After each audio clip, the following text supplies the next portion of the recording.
estamos nesse mês, como igreja, refletindo nos Salmos.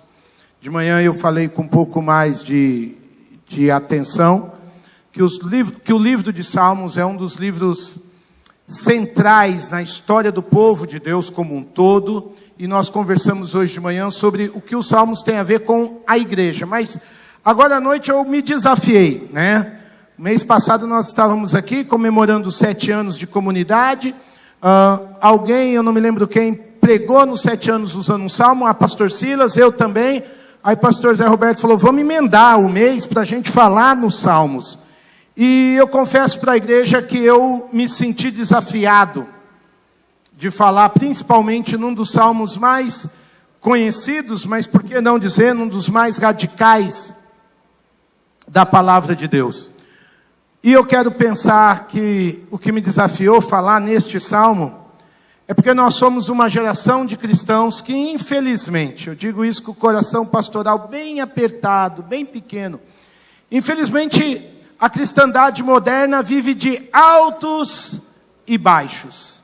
Dependendo do que acontece na igreja, você consegue juntar mais o pessoal, o rebanho se une. Dependendo do que acontece, as fases da vida, o pessoal está um pouco mais distante, um pouco mais separado e, por que não dizer, um pouco mais desanimado. Essa é uma constante, essa é uma percepção, não apenas minha, não individual, mas ela é analisada na igreja brasileira como um todo. E quando o pastor nos chama para refletir nos Salmos, os Salmos ele é um livro riquíssimo, porque ele mostra não um povo instável, não um povo de, olha eu estou com Deus, olha eu estou sem Deus, olha eu estou arrebatado, olha eu estou arrebentado. Não tem isso. Então eu quero pensar hoje à noite da gente falar da espiritualidade do ordinário. Ordinário não é um palavrão. Ordinário é viver a ordem. É viver o ritmo das coisas como as coisas são. É buscar junto a Deus uma espiritualidade não apenas de altos e baixos. Quando Deus faz o extraordinário, Ele faz dentro da sua sabedoria, dentro da sua soberania.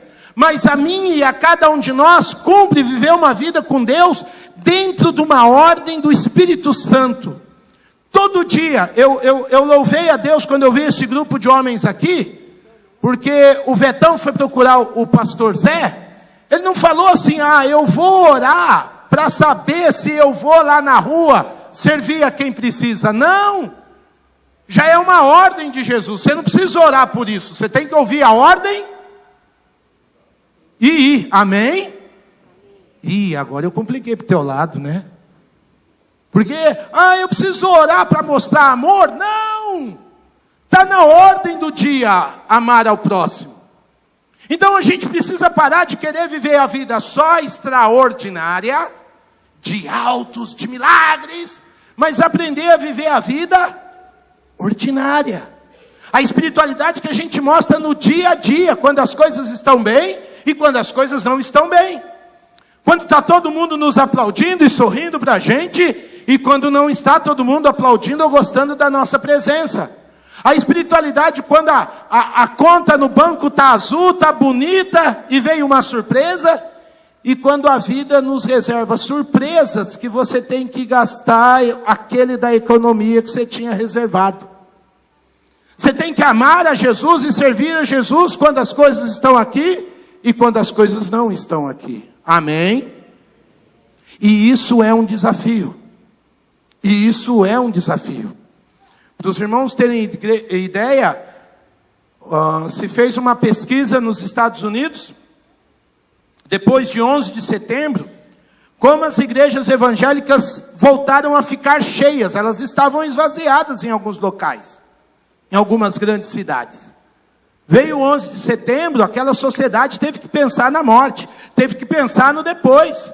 As igrejas começaram a encher. Mas precisava acontecer uma desgraça para Deus dar um grito no coração do povo? Ou se esse povo tivesse com o coração sensível a Deus, Deus ia falar e eles iam voltar para a igreja? Precisou acontecer o extraordinário para as pessoas aprenderem a viver o ordinário. E se tem um salmo da palavra de Deus que me desafia a ter uma espiritualidade do dia a dia com Deus, venha o que vier, quando vier e quando não vier, meus queridos, esse é o Salmo 23. Eu digo que eu me desafiei porque ele é um dos textos mais conhecidos por cristãos e não cristãos. A gente começa a falar dele, já vem uma ilustração na mente de vocês, e eu confesso, fazia anos que eu não pregava nesse salmo, eu tive que refazer e revisar algumas coisas da minha própria teologia, e eu queria ler este salmo tão especial, para a gente retomar uma espiritualidade que agrade ao nosso Deus no nosso dia a dia. O Senhor é o meu pastor, de nada terei falta. Em verdes pastagens me faz repousar e me conduz às águas tranquilas. Restaura-me o vigor, guia-me nas veredas da justiça, por amor do seu nome. Mesmo quando eu andar por um vale de trevas, de sombras e morte, não temerei perigo algum, porque tu estás comigo. A tua vara e o teu cajado me protegem. Preparas um banquete para mim à vista dos meus inimigos. Tu me honras ungindo a minha cabeça com óleo e fazendo transbordar o meu cálice. Sei que a bondade e a fidelidade me acompanharão todos os dias da minha vida, e voltarei à casa do Senhor enquanto eu viver. Aleluia.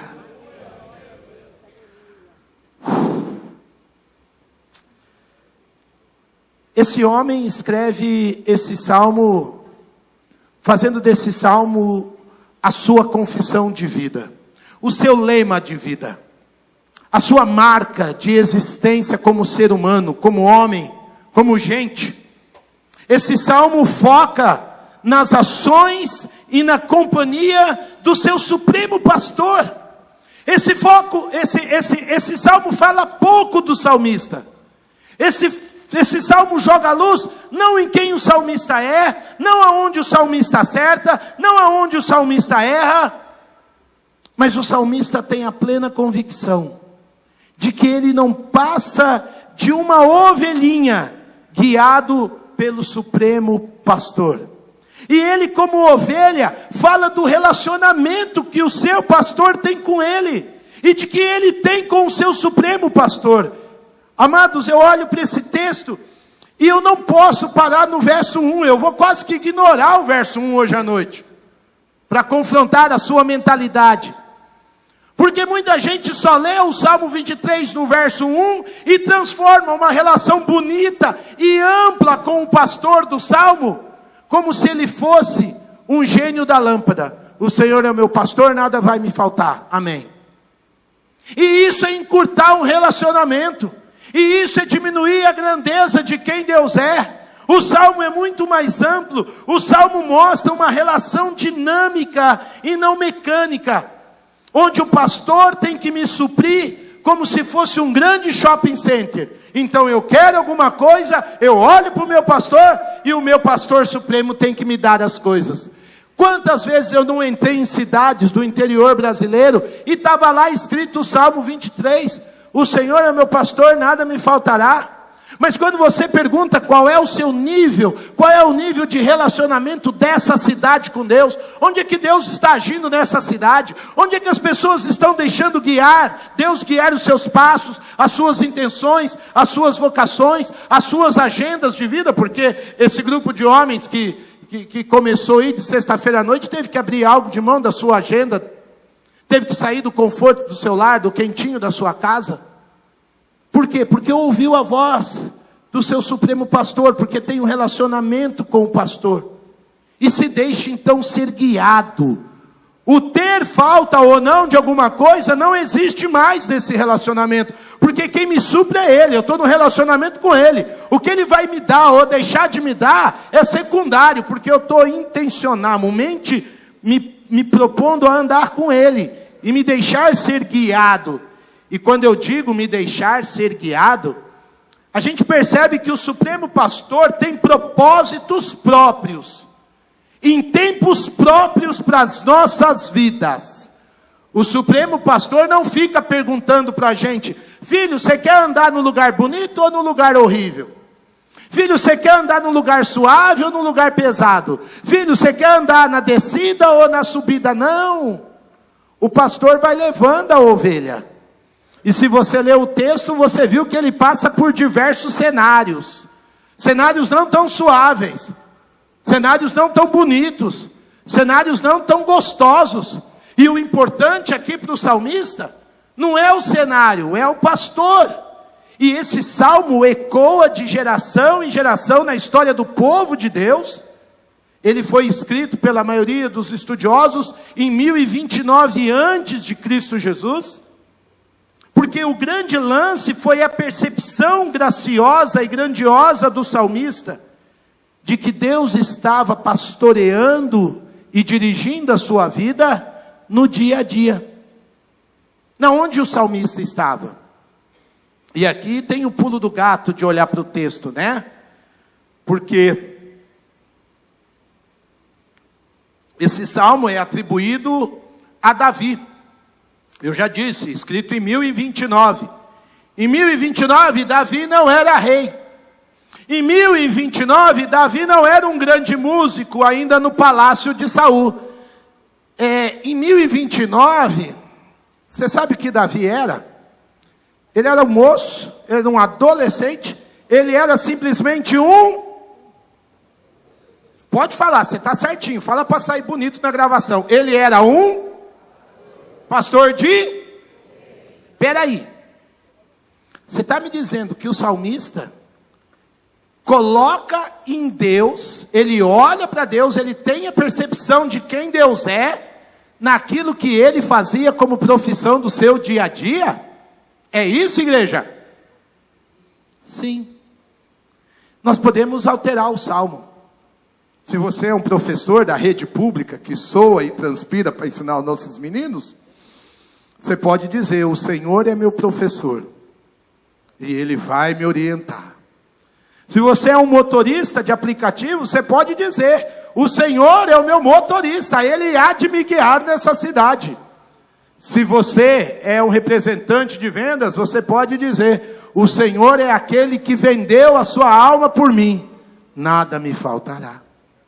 O salmista teve a sensibilidade de ver Deus guiando ele. Não foi numa igreja, não foi num templo, não foi no meio da sua religiosidade.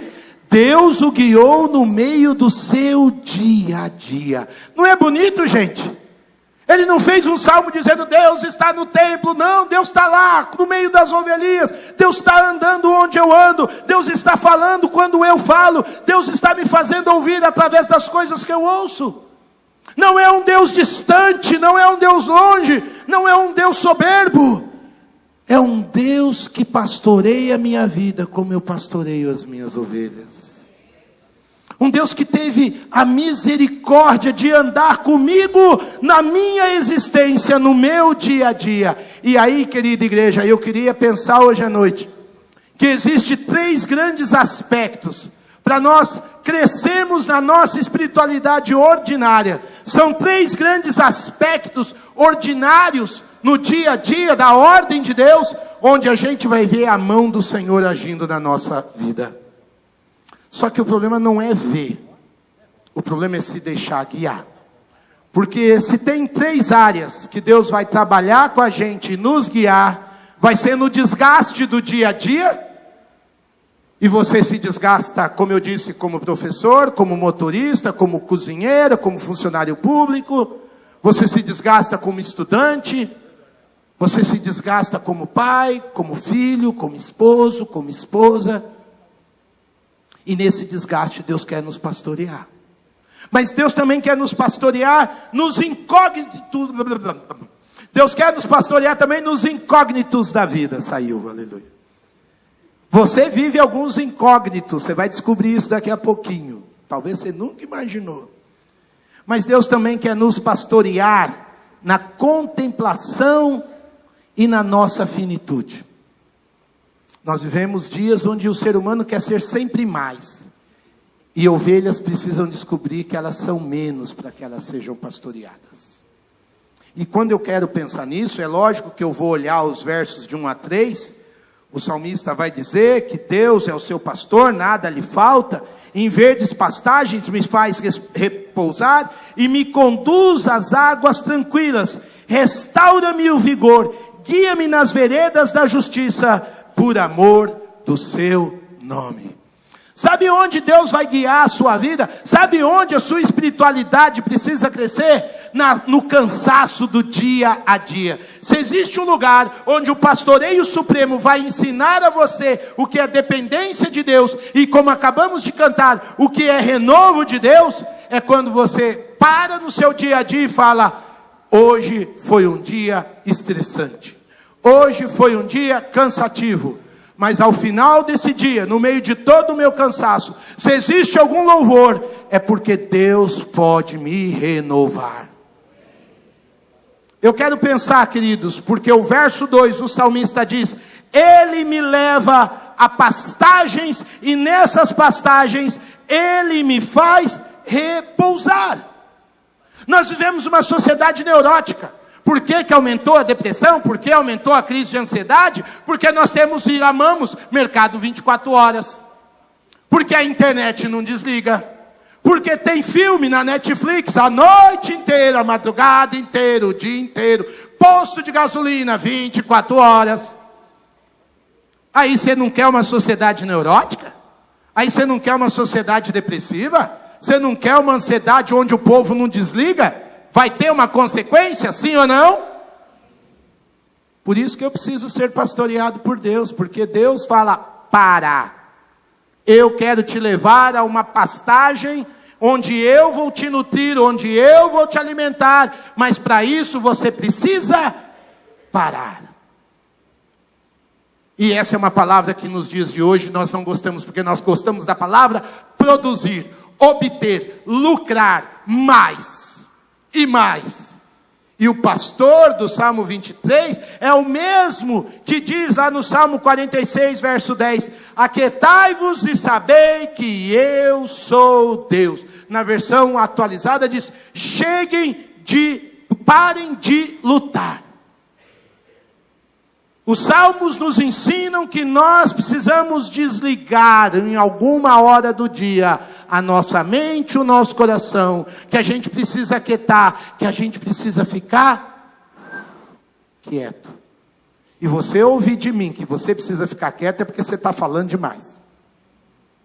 Entendeu?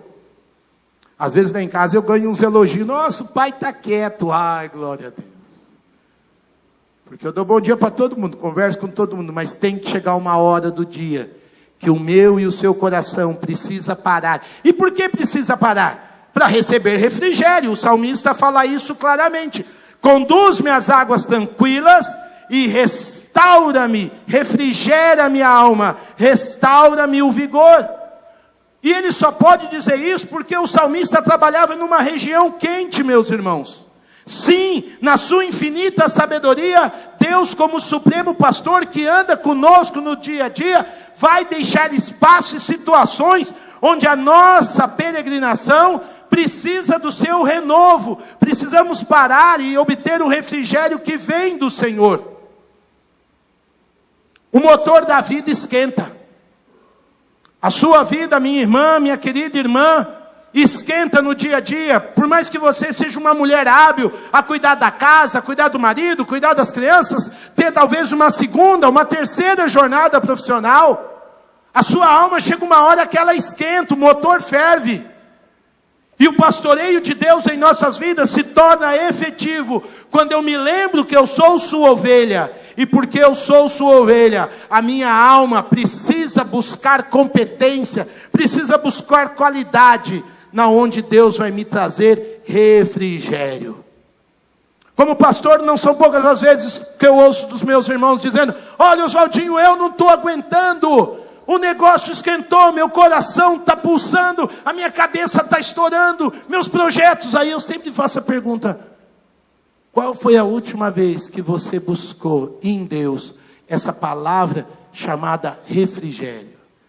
Refrigério tem a ver com recondicionar, de colocar as coisas em ordem, de jogar fora o que você não precisa carregar e colocar na prioridade de vida aquilo que Deus está apontando para o seu caminho. Deus não está apontando que vai tirar o fervor da sua alma ou as coisas que estão agitando. Mas o salmista diz que você pode voltar ao equilíbrio, à coerência, à estabilidade de Deus, quando você parar para ser pastoreado por Deus. É aí que a coisa acontece. Não é no seu tempo, e sim no tempo que Deus manda você parar. Por quê? Porque uma alma refrigerada, meus irmãos, vai mais longe. Uma alma que toma sua aguinha dessas águas que refrigeram. De gente que para dizer: Senhor, no meio da correria aqui do banco hoje, no meio da correria aqui do hospital, no meio de toda essa correria do trânsito, eu quero dizer que eu te amo, que o Senhor é tudo para mim e que eu sou grato, porque no meio dessa correria, o Senhor tem refrigério para minha alma. Aleluia. Não é uma oração, mas é lembrar que sou eu quem preciso parar. Deus continua no seu alto e soberano trono. Mas o motor que está fervendo não é o dele, é o meu. E uma das coisas, meus queridos, que faz mais ferver o motor, está aqui no final do verso 3. Restaura-me o vigor e guia-me nas veredas da justiça, por amor do seu nome. Se existe uma área onde a nossa espiritualidade precisa crescer no dia a dia com Deus, se existe uma marca onde eu e você repetimos diariamente que precisamos crescer, é em ver a justiça de Deus agir no mundo que é injusto. Muitas vezes o que tira a nossa espiritualidade, a nossa bondade, o nosso amor, esse clima gostoso de adoração, a gente perde o nosso espírito de salmodiar ao Senhor, é porque eu e você, no dia da vida, temos que lidar com a injustiça. Nós aqui ouvimos sobre o céu, cantamos sobre o céu, gostamos das coisas lindas, gostamos das coisas em ordem, como o pastor apresentou, o que está acontecendo, o que está em ordem, o que está bonito, o que nós vamos fazer. Aí você vai para o dia a dia da sua casa, da sua vida, é gente puxando o tapete de gente, é gente querendo o lugar da gente, é gente furando os olhos da gente. E aí você perde a noção de que Deus está ali contigo. Você tem que lidar com maldade, com injustiça, com uma carnalidade tamanha, que de repente você está agindo do mesmo modo. Há um tempo atrás eu estava assistindo um seriado de super-heróis. Eu estava assistindo o Demolidor, e no meio da série apareceu um camarada chamado Justiceiro.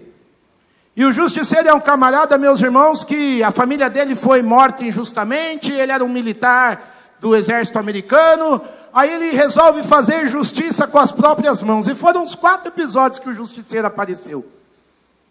E aquele camarada fazia tudo errado, mas na cabeça dele estava tudo certo. Qual foi o meu susto? Que no final do 4º episódio eu estava torcendo para o Justiceiro. Quando eu vi, eu estava debandando para o lado, e achando que estava quase certo fazer justiça do jeito daquele rapaz. Porque a injustiça pesa na alma da gente, cansa, rouba, se possível, o nosso próprio louvor. Mas deixa eu te dizer, se há uma diferenciação de vida eterna e terrena, se há uma diferenciação entre gente que tem o coração no reino dos céus, versus gente com o coração no reino da terra, se gente que pode ser separada entre ovelhas e bodes, é gente que se comporta como justo, apesar de um mundo injusto. É aqui que Deus quer produzir um louvor no nosso coração. Se há um contexto que diferencia a ovelha de bodes, é a questão da justiça. Romanos capítulo 14, verso 17, diz que o reino de Deus não é comida, o reino de Deus não é bebida, mas o reino de Deus é o quê? Justiça, paz e alegria no Espírito Santo. Nós temos muito que ser guiados pela mão de Deus, até que deixemos ser pastoreados por um Deus que é justo. E esse Deus é justo e atua com a sua justiça, mesmo no mundo injusto. Mas quando nós concordamos com a injustiça dos homens, e às vezes ela é sutil para a mentalidade cristã, nós não estamos nos deixando nos guiar pela misericórdia e pela bondade de Deus.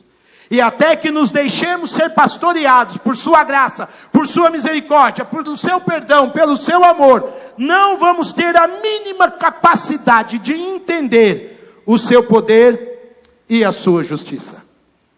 O Evangelho, Jesus Cristo diz de maneira clara, que a chuva cai sobre justos e injustos, que o sol nasce sobre justos e injustos. O que é isso, Oswaldinho? Isso é o que a Bíblia, é o que a teologia chama de graça comum. E Deus tem graça. Nós às vezes perdemos a graça diante da vida. Cada dia, meus irmãos e irmãs, nós vemos mais maldades. Nós vemos mais malignidades. Com crianças, com idosos. E não é à toa que de repente no seu coração surge, olha, eu estou quase pensando que deveria ter pena de morte. Só que no Brasil, meus queridos, pena de morte só vai morrer ladrão de galinha. Porque quem faz a lei nesse país também não é justo. Quem faz a lei nesse país também tem o rabo preso com a maldade, com um monte de coisa, que se não for a misericórdia de Deus, esse país já era para ter explodido, já era para ter tido uma revolução civil. Mas Deus revela a sua justiça, e as suas misericórdias renovam-se a cada manhã. Não adianta eu me exaltar, não adianta você querer fazer justiça com suas próprias mãos. Romanos 1:20 diz que aos olhos de Deus todos os homens são indesculpáveis. Vou repetir, Romanos 1:20, aos olhos de Deus todos os homens são indesculpáveis. E toda a justiça de Deus, toda a consciência, toda a palavra, todo o testemunho da justiça de Deus esteve revelada na cruz de Cristo Jesus. É só ali que nós vamos ver a justiça. Por isso, meus irmãos, eu não posso ser juiz de ninguém. Por isso você não pode ser juiz de ninguém. E se você quer a justiça de Deus agindo nesse mundo, ame quem precisa ser amado. Ame quem você acha que não é digno de amor. Ame quem você acha que não é digno de misericórdia. Porque a misericórdia do Senhor se renova a cada manhã. Aos meus olhos talvez merecia uma cadeira elétrica. Aos meus olhos talvez merecia uma crucificação. Aos meus olhos talvez merecia um tiro na cabeça. Mas debaixo dos olhos da justiça do Supremo Pastor, o que ele tem é graça, misericórdia e perdão. Para aqueles que erram absurdamente. Mas tem para a nossa alma também que erra nas pequenas coisas. Louvado seja Deus. Porque o estresse, a tristeza, a injustiça do dia a dia não arrancam a bondade do Supremo Pastor das nossas cabeças, para a glória e louvor do seu nome. Tem uma outra coisa que nos leva a buscar o pastoreio supremo de Deus no nosso dia a dia. São nos incógnitos da vida. Quando você estuda matemática, o x é uma incógnita. 2x mais 6 é igual a 10. Aí você faz os cálculos, x igual a 4, eu acho. Faz o cálculo aí que eu sou ruim de geografia. O x você procura resolver. Você não sabe o que é o x daquela equação do dia a dia. Mas você sabe que ele tem algo para te ensinar. Tem algo para resolver. Pastor Zé orou aqui no culto por irmãos que amanhã tem que tomar uma decisão. Não sabe para que lado vai, mas tem que decidir. A palavra incógnito significa exatamente isso. É algo desconhecido, mas é algo que está na sua frente. Você não identifica direito por quê. E aí Deus te leva, presta atenção, Deus, o pastor supremo, te leva por caminhos que te trazem incógnitos. Deus te leva por caminhos que você não sabe no que vai dar. Porque essa palavra em latim, incógnitos, vem da ideia de viagens. Deus te leva por caminhos que te levam a bifurcações, a encruzilhadas. Esses caminhos não são iluminados. São caminhos por diversas vezes obscuros, são caminhos por diversas vezes ocultos. Por que eu estou dizendo isso, meus irmãos? É muito simples. Porque nós não somos pastoreados por Deus por informações. Deus nunca disse, olha, leia tudo e vocês vão entender o que eu quero de vocês. Ele diz, leiam a minha lei, leiam a minha palavra e se deixem ser guiados por mim. Na minha palavra, eu mostro que eu sou o caminho, que eu sou a luz, que eu sou a verdade. Então você lê a palavra, ganha confiança, mas agora eu vou pastorear você não com informação, mas com formação. Porque quando você passa num caminho obscuro, você aprende. Quando você passa por um caminho incógnito, você ganha mais aproximação do seu supremo pastor. O supremo pastor não revela porque ele te leva ali. Ele não te diz quando ele vai te levar ali. Porque ele entende que você já devia ter aprendido a confiar nele.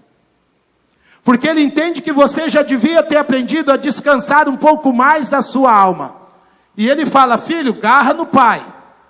Aí o filho, tá bom pai, eu vou. E vai indo, até que o pai entra nesses caminhos. Olha o que o salmista diz no verso 4. Mesmo quando eu andar por um vale de sombras, mesmo quando eu andar por um vale de trevas, mesmo quando eu andar por um vale de morte, não temerei perigo algum. Não mesmo? Você já foi para Osasco, irmão? Você já foi para Osasco, fim de Osasco? Já ouviu falar desse lugar? Pregar ali não é o mesmo que pregar em Americana, não. Americana é cidade limpa, todo mundo educado, fino. Osasco, um amigo meu brinca, ele fala, é onde o crime dorme. Então você pregar numa favela, numa comunidade de bairro mais estruturadinho, é um negócio. Você já pregou em Suzano, irmão? Um dos acampamentos mais terríveis que eu fiz foi na cidade de Suzano. Pensa, alguém aqui é de Suzano? Família em Suzano? Deixa eu ver. Não, fala a verdade. Sempre tem alguém de Suzano. É difícil lá ou não é, irmã? Lá o pessoal está rindo. O lugar lá não é para... Eu já cheguei em lugares que eu fui pregar e eu falei, Deus, o que eu estou fazendo aqui? O senhor não tinha outro? Umas igrejas do lado, umas bimbocas, eu paro meu carro, a turma só vai olhando meu carro passar. Falei, Jesus, eu vou só orar aqui, hoje vai ser uma pregação curtinha. Deus te leva. Ele te leva, como diz o salmista, para um lugar de sombra, em hebraico, Tsalmavet. Lugar de sombra profunda, lugar de aflição, lugar de escuridão. Você não sabe por que você foi estar lá. A palavra que o salmista usa aqui, meus irmãos, é um lugar ligado a perigo extremo. Por isso que alguns, na tradução em português, falou, ainda que eu ande num vale da sombra da morte. A gente não sabe como vai parar lá. O salmista não morreu. Talvez ele esteve à beira da morte. Alguns acham que Davi escreveu esse salmo um pouco antes ou um pouco depois da luta com Golias. Ou talvez uma outra grande adversidade. Conversei com o pastor Zé Roberto. Nos últimos meses, em 25 anos de pastorado, eu caí numa incógnita terrível. Um irmão muito querido da nossa igreja em Ribeirão Preto teve um infarto cardíaco, foi para o hospital, demorou a sua recuperação, 3, 4, 5 dias, os médicos avaliaram. Aí os médicos falaram, gente, está tudo bem, ele só não acorda, daqui a pouco ele vai acordar. Passou mais 5 dias, o irmão não acordava, clinicamente avaliado perfeitamente, neurológica, tudo perfeito, cardiacamente. Os médicos falaram, não, fiquem tranquilos, 1 hora ele acorda. Meus queridos, essa 1 hora se transformou em 2 semanas, 3 semanas, 1 mês. Visitei no dia que ele fez 51 anos, ele fez o seu aniversário de 51 anos. Ele não estava em estado vegetativo, não estava em estado catatônico, Ele só não acordava. 2 meses, virou 3 meses, 3 meses, 6, 6, 9 meses. Você já não sabe mais o que você ora. Pedindo um milagre. Você não sabe mais se você ora pedindo a restauração, porque o corpo do irmão foi definhando. Os médicos nunca tinham visto algo assim. Eu nunca tinha visto algo assim. Nessa hora começa a gente perguntar, questionar, levantar perguntas, se é diabo, se é Deus. A esposa olhava para a minha cara, eu olhava para a cara dela, a gente já não tinha mais consolo. Não sabia se ele ia voltar, não sabia se Deus ia chamar, e se Deus ia chamar, por que não chamou logo? E eu me lembro que um dia eu conversei com o pastor Zé, nós tivemos uma reunião do presbitério, da igreja lá, e eu disse para a igreja, irmãos, Deus confirmando a nossa saída de Ribeirão Preto, por favor, cubram a vida desse irmão de cuidado em oração. Me reuni com o conselho da igreja, num domingo à noite. No domingo seguinte, pela misericórdia de Deus, eu estava enterrando esse nosso irmão. Mas foram 9 meses, irmãos, de uma incógnita. Semana passada eu estava em São José dos Campos.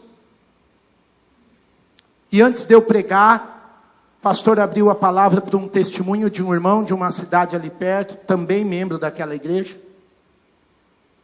E foi uma das situações onde eu mais também tive que tratar com uma incógnita. Eu não posso dar detalhes, eu não pedi autorização desse testemunho. Mas um irmão que foi levado a Cristo pelo seu próprio filho, a fé. Depois de 1 ano e meio, esse moço estava numa confusão. Por causa dessa confusão, esse menino foi parar no hospital, menino de 17 para 18 anos. 1 mês e meio internado, esse menino veio a falecer. Esse irmão tem uma outra criança de 4 meses, de 4 anos. Durante a enfermidade do seu irmão, essa menina descobre uma enfermidade.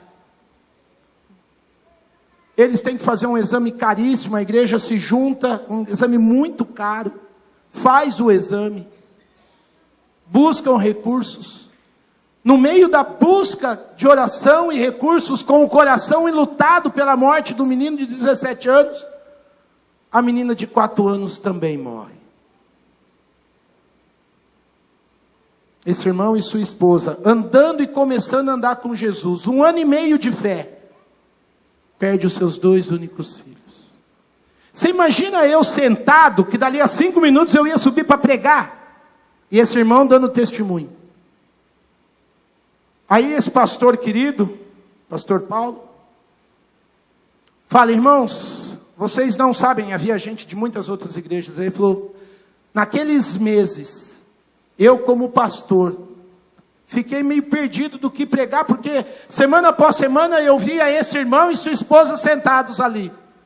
Porque esse irmão dizia, eu não sei porque Deus levou meus 2 filhos, mas eu sabia que eu precisava me agarrar ainda mais em Jesus Cristo. Eu não sei porque Deus me tirou em 1 ano e meio das trevas para andar na luz, e agora eu perdi meu chão. Mas se foi Deus que me permitiu, eu vou andar mais com Jesus do que eu andei antes. E esse irmão dando um testemunho e eu ali crescendo.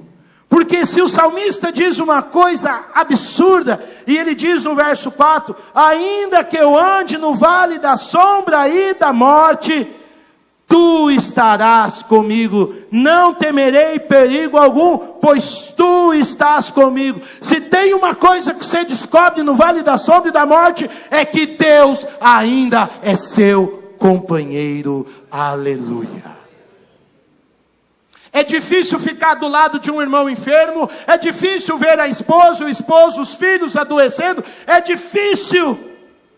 Porque o salmista, ele não diz que ele morreu, mas ele diz, eu passei pelo vale da sombra da morte. Não era a morte dele, talvez a morte de alguém querido. É duro lidar com essa consciência de perda total. É duro a gente reagir de maneira simples e concreta diante da finitude. Eu deixei de ser pastor de jovens porque eu enterrei muito jovem na minha vida. Você do lado de um caixão de um rapaz de 17, 18, 19 anos. Você diz, não é normal. Não pode ser comum. Isso não é o plano de Deus. Deus quer que um jovem envelheça. Você abraçar um pai enterrando um filho jovem, não tem nem nome para essa dor.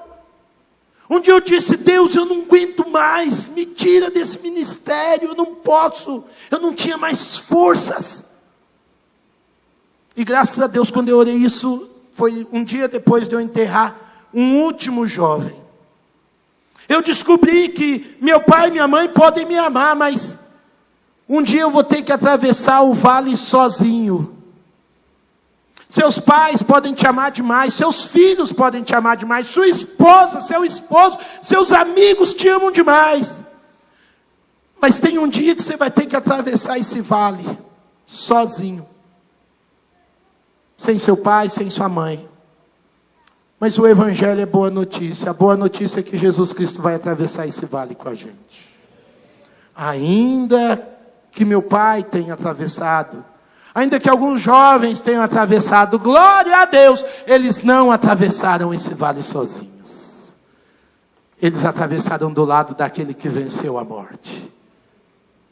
O salmista não morreu, mas o salmista vai dizer de maneira clara, de maneira profunda, eu não vou temer perigo algum, porque tu estás comigo. E aí ele diz, amados, como é que a gente supera o vale da sombra e da morte? Como é que a gente supera esse vale do temor? Como é que a gente supera o vale da escuridão? Como é que a gente supera o vale da incógnita? Daquela situação que você não sabe mais como reagir. O salmista diz, eu louvo porque o Senhor vai comigo e a tua vara e o teu cajado me consolam.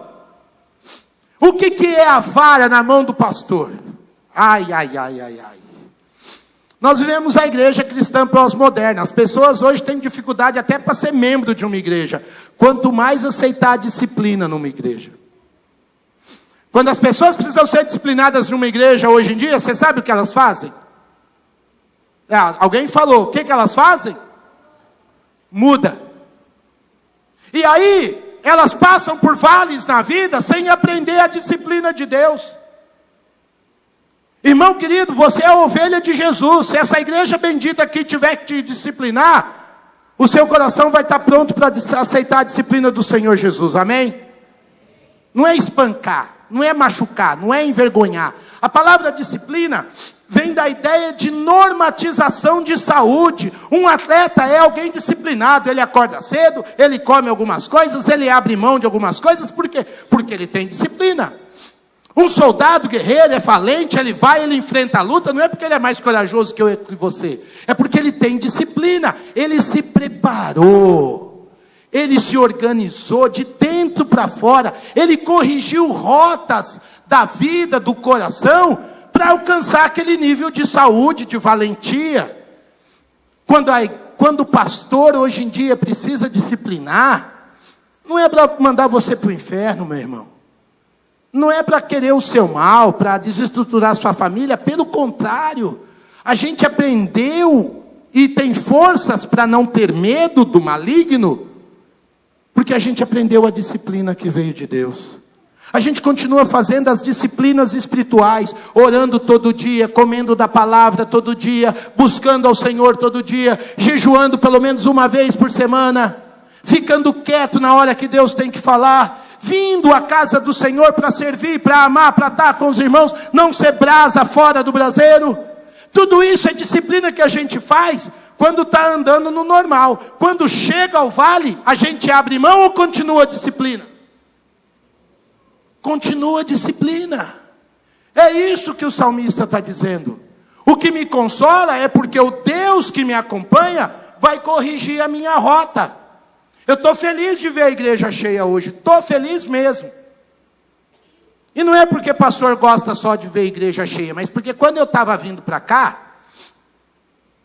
o nosso século, ele apela. Eu descobri um negócio, Zé Roberto. Vocês sabem como é? Vocês sabem como é que estão chamando o dia do rodeio hoje? A irmã ali já perdeu. Não foi só eu que li o cartaz, não. Eles estão apelando, eles precisam machucar mais o povo com as falsas diversões. O rodeio de hoje se chama rodeio da família. Domingo da família, é isso? É. Lá hoje está o Sorocaba e o Vesguinho, do Luan. Se eu tivesse sabido disso antes, eu ia gravar um vídeo que eu ia falar assim, ó, caipira por caipira vai me ouvir. Que eu sou mais caipira que esses caras juntos. Por quê? Por que tem que fazer uma propaganda colocando família? O pessoal sair de casa e ali o pai beber, a mãe beber, filho se perder, converter, bagunçar, tararé, dizendo, ó, a gente tem algo para a família. Tem nada. Eu conversei com o irmão André, que trabalha aqui com frota de funcionário lá do rodeio, e ele estava me dizendo essa noite como é que o pessoal volta de lá. Aquele ambiente de família, você está louco. Aí o pastor fala, lá não é lugar de crentice, pastor é antiquado. Não! Não sou antiquado, querido. Mas é que nós vivemos debaixo da disciplina do Senhor. E domingo é dia de crente estar na casa do Senhor, comungando com os filhos do Senhor. O texto diz, a tua vara e o teu cajado me consolam. A vara é reta, o cajado é um pouco torto. Quando a ovelha cai no buraco, o pastor tira com a ponta do cajado. Ou seja, é aquela palavra de exortação, é aquela palavra de encorajamento, é aquela palavra de livramento. Quando eu visitava o nosso irmão no hospital nesses 9 meses, tinha dia que eu não tinha nada para falar.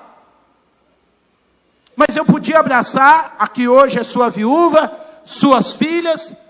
Preguei Jesus no enterro desse irmão. E trouxe uma palavra de encorajamento que eu dizia, eu não sei onde o Carlinhos passou esses 9 meses. Mas eu sei que hoje o Carlinhos está na presença de Deus. A incógnita só é superada pelo consolo, pela exortação, pelo encorajamento claro que vem da palavra de Deus. Você quer ver uma outra incógnita da vida, onde Deus quer nos pastorear e o meu tempo acabou? O salmista diz de maneira clara, eu vou seguir mais um pouco, o salmista diz de maneira clara, verso 5, preparas um banquete para mim, à vista dos meus inimigos. Aí o irmãozinho, a irmãzinha querida pensa assim, mas pastor, como é que alguém tão bacana como eu, como é que alguém tão simpático como eu, como é que alguém tão doce como eu, como é que alguém tão fiel a Deus como eu vai ter inimigo? Irmão, se você não tem um inimigo é porque você não está fazendo nada para Jesus. Você pode ser bonitinho, bacana, simpático, atento, cuidadoso, zeloso, ético, e talvez você vai ter inimigos por causa disso mesmo. Amém? Porque tem uma cristandade falando, não, eu sou tão crente que eu pisei todos os meus inimigos. Não dá para acreditar. Pelo contrário, o salmista diz, o Senhor é aquele que me livra daqueles que se opõem a mim. Porque se você marca território, se você coloca uma posição de homem de Deus, de mulher de Deus, é lógico que você vai ter inimigos, irmãos. Agora preste atenção, os teus inimigos não são pessoas. Paulo escrevendo à igreja de Éfeso diz, nossa guerra não é contra carne e sangue, mas contra principados e potestades. Aquele que hoje é teu inimigo, ele antes de tudo é alvo da tua oração. Ele é alvo da tua intercessão. Jesus Cristo disse, orai pelos que vos perseguem. Por quê? Porque ele tem tudo para ser teu irmão amanhã. Ele tem tudo para sentar nessas cadeiras depois de amanhã. Ele tem tudo para ser alguém que tem uma vida que hoje parece oposta à sua, mas que no fundo, é tudo o que ele precisa. Então por que o pastor da minha alma me faz passar na frente dos meus inimigos? Primeiro, para você conquistar um espírito submisso. No verso de número 5, o salmista diz, Deus, o meu pastor, prepara um banquete à vista dos meus inimigos. Ô irmãs queridas, vocês fizeram um banquetão aí na quarta-feira. É rápido preparar um banquete? Sim ou não? Dá trabalho preparar um banquete bonito, excelente, com bastante prato, com bastante entrada, com bastante prato, com bastante sobremesa. Dá trabalho ou não dá, gente? Quando a gente não quer preparar um banquete, a gente vai para o pão com mortandela e está feliz. O marido chegou, aquele dia você está estressado, é o miojão da glória, você serve para ele. Pica uma salsicha no meio do miojo e glória a Deus. Mas quando você prepara um banquete, você concorda que toma tempo, energia? E aí tem crente que fala, mas pastor, essa pessoa está me perseguindo há tanto tempo, é meu opositor. É porque Deus está preparando banquete, irmão, e banquete leva tempo. Deus não derruba os adversários automaticamente, aperta um botão. Por isso que às vezes você tem um vizinho que toca funk, que te atormenta há tanto tempo. Você nem começou a orar por ele, irmão. Ah, Deus me livra do meu inimigo. Não, Deus quer tornar você um espírito submisso ao Senhor Deus. Eu olho isso e eu me lembro que Davi se desviou de lança. Davi deixou de ser pastor, foi tocá-la para Saul. Saul estava com o espírito maligno dele, você lembra? O menino estava tocando a harpa, Saul pega uma lança e joga em Davi. E lê isso em casa, 1 Samuel 19. Diz que Davi, se esquiva da lança e sai correndo. Eu fico pensando que nós, como mais bodes do que ovelhas, temos a tendência de pegar a lança, ou ele tacou, pegar a lança e devolver. E não deixar Deus preparar o banquete. Eu fui humilhado uma vez, há mais de uma década atrás, por um pastor mais velho. E eu não sabia que no meu coração eu guardava uma amargura contra esse pastor. Passaram-se muitos anos, eu estava de férias com a minha família, num lugar lindo, gostoso. Eu vi esse pastor. Esse pastor agora estava bem envelhecido. Eu sabia que esse pastor tinha passado por 2 grandes lutas, porque o temperamento dele, desde a minha época, não mudou nada. Ele ainda estava duro como ele tinha sido comigo, só que agora ele estava quebrado. E eu estava do lado da minha esposa, olhando para ele, eu vi que ele não me reconheceu. E eu confesso a vocês, durante uns 5 minutos, a Débora saiu de perto de mim, eu falei, agora eu vou lá. Vou lá e vou soltar meus cachorros nele, porque a hora que eu vi, eu descobri a minha amargura. Eu falei, o senhor lembra de mim? Não. Pois bem, eu quero dizer para o senhor que aquilo que o senhor disse não era verdade, que a minha vida é isso, isso, isso. E eu soube que o senhor aquilo, sinal que o senhor não mudou nada. Gente, eu estava com o discurso da vingança pronto dentro de mim. Eu estava, como diz o mineiro, com a faca e com o queijo. Ele me conheceu menino, agora eu estou um homem mais velho, também sou pastor, agora a patente é de igual para igual, agora eu vou falar umas verdades para esse caboclo. E aí eu estava num sofazão grande, eu sentei na beira do sofá para ir lá. Na hora que eu sentei na beira do sofá,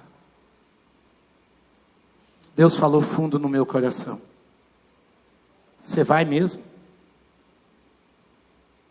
Você vai ter coragem de apontar o dedo na cara dele?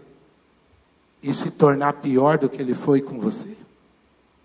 Você vai aproveitar que ele está velho, cansado e quebrado, achando que quem ergueu a sua vida foi você e não eu? Irmãos, pensa num homem que sentiu a maior vergonha do mundo. Pensa num homem que procurou um canto para chorar e não achou. Pensa num homem que naquela tarde pediu todos os perdões que pedia diante de Deus. A gente tem inimigos, mas não se preocupe com eles. Se preocupe se o seu espírito está se tornando submisso ao Senhor da sua alma. Pergunta a Deus se hoje Ele está sendo realmente aquele que trabalha no fundo da sua amargura, da sua dor, da sua dúvida, da sua angústia. Pergunta a Deus se você está se desviando das lanças ou esperando uma chance de devolvê-las nas pessoas. Por isso que Deus nos leva a passar pelo vale da sombra da morte, enquanto Ele prepara um banquete à frente dos nossos adversários. Eu voltei para casa em paz, porque talvez aquele pastor nunca vai saber o que ele aprontou contra mim.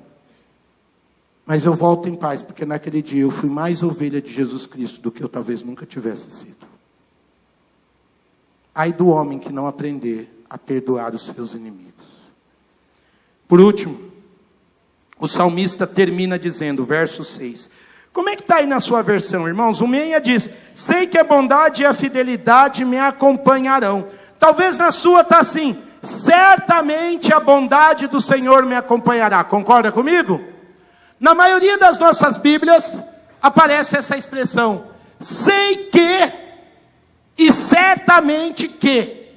É interessante porque ele acabou de sair da dúvida, ele acabou de sair da incógnita, ele acabou de mostrar que ele não sabe nada.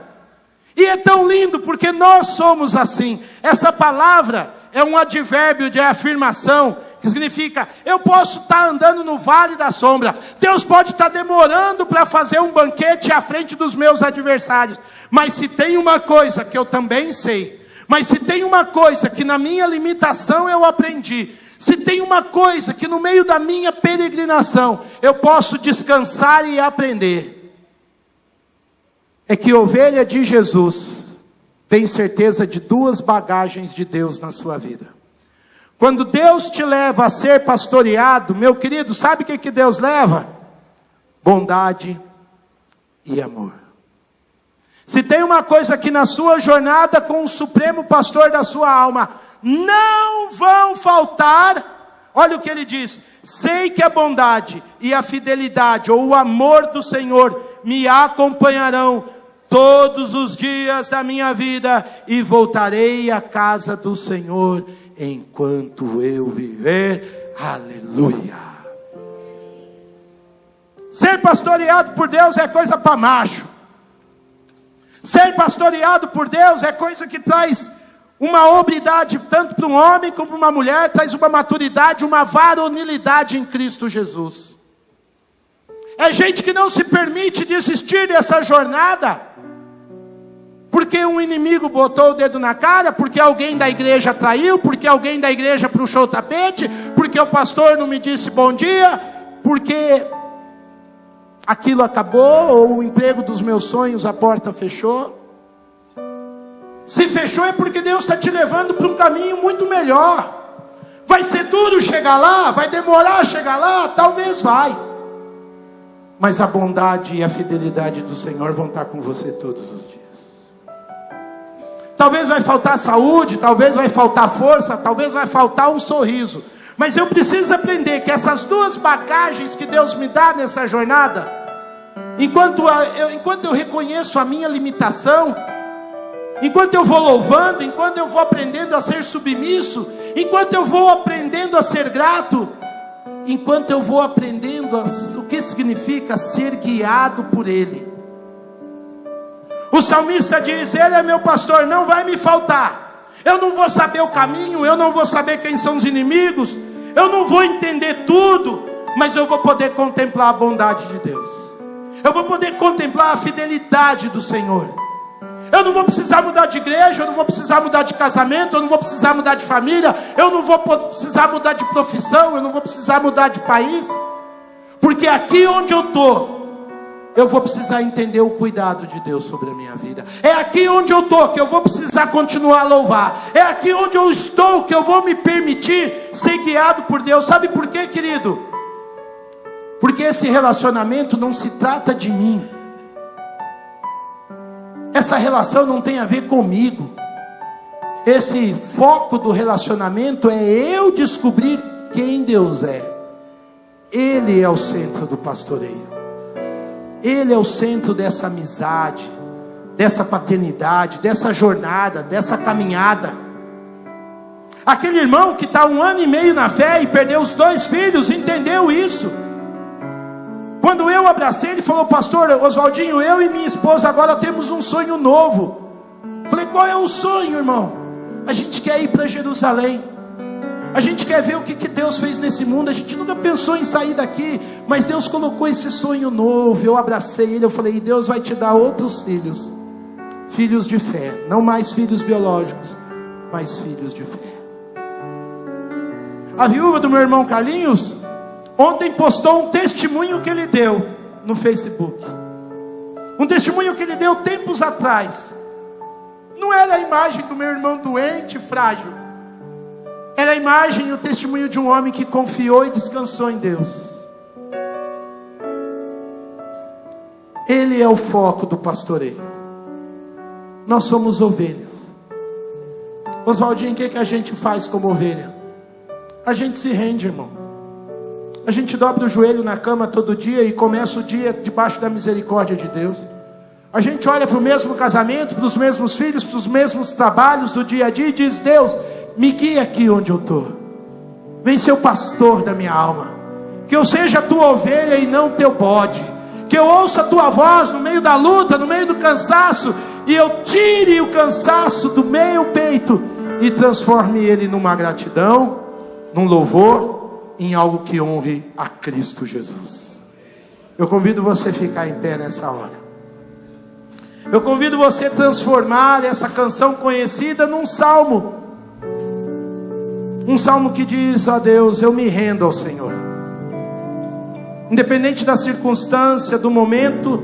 Se tiver difícil, a Ti eu vou clamar. Se tiver fácil, eu continuarei bendizendo. Mas eu me rendo ao Senhor.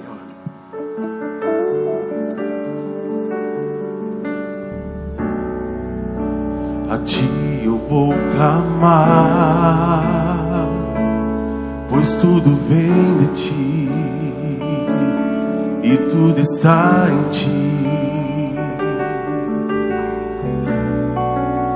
Por Ti vou caminhar, Tu és a direção, o sol a me guiar. Tudo pode passar, Teu amor jamais me deixará. Sempre há de existir um novo amanhã preparado pra mim.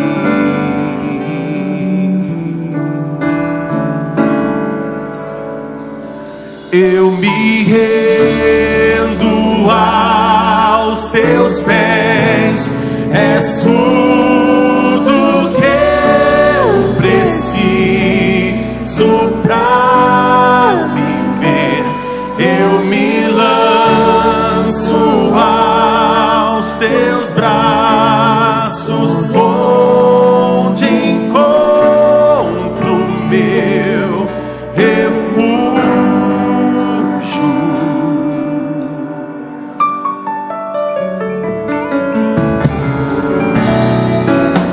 A Ti eu vou clamar, Faça disso a sua oração nessa noite. Se entregue ao Senhor. Tudo está em Ti, por Ti vou caminhar, por Ti vou caminhar. Tu és a direção, Tu és a direção, no vale, na sombra ou no sol. o sol a me guiar. Tudo pode passar, Teu amor jamais me deixará. Até quando eu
Talvez você chegou hoje à noite muito cansado.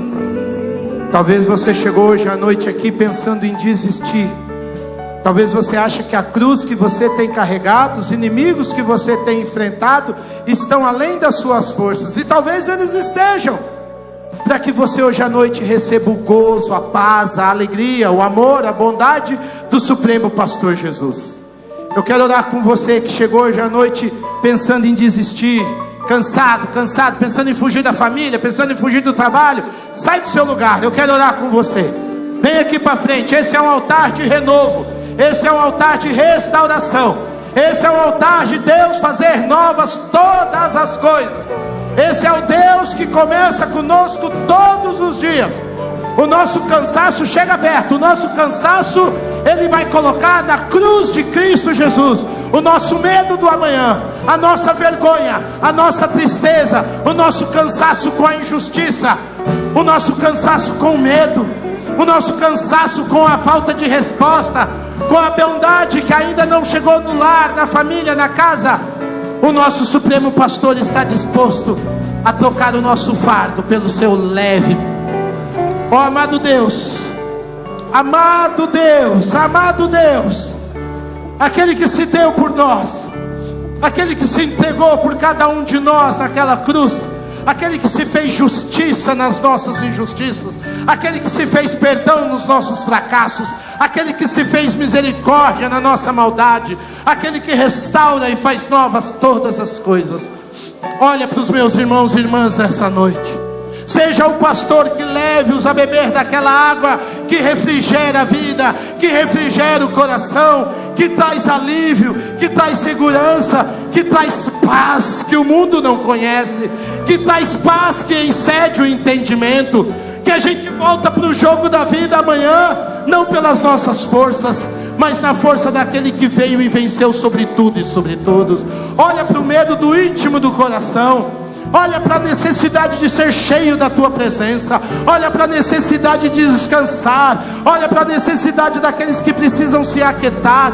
Ó Senhor, refrigera essas almas, refrigera no íntimo do coração, traz o alívio, porque se o cenário não mudar, essa gente muda na tua presença. Se nada tiver diferente amanhã, eles vão deixar o Senhor fazer outros deles, o Senhor começar, e como barro novo na tua presença, um novo filho, uma nova esposa, um novo pai, uma nova mãe, um novo funcionário, um novo irmão, um novo vizinho, um novo amigo, porque tu és o Deus que faz novos os nossos corações. Coloca no coração e nos lábios dessa gente um novo cântico, um novo louvor, uma nova adoração. Abre seus olhos para uma nova gratidão, Senhor.